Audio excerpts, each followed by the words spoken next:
YouTube. So we're going to our first beach day of August. So I know it's August 30th, but I just want to go for August because September's the end of summer.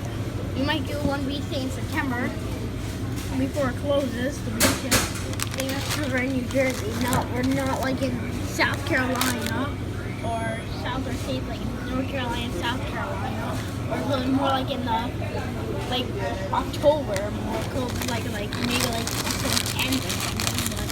But I got a donut at Tim Hortons. I don't eat Tim Hortons too much, so that's why I wanted it. Because the beach is in Staten Island, New York. Yeah, I got a milkshake and stuff. But yeah, bye. Hey, too. What's up? So that's me to you. Probably supposed to start this video.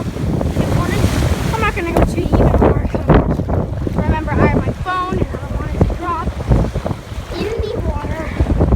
So I don't have those water resistant capes I had in the pool. Yeah, being very careful. Making sure I hold it with both hands. Make sure I don't fall down in this wavy water. I'm about 2 feet in, and pretty soon I'm going to go back. But Staten Island Beach, remember New York, bridge to Brooklyn. I'm being very careful not to fall. But see, there's an island over there. But yeah, just wanted to do a video. Bye.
Okay guys, so now we're at White Castle for lunch, and they gave us sliders, but yeah, or stuff like that. Stuff like that on sauce. So yeah, bye.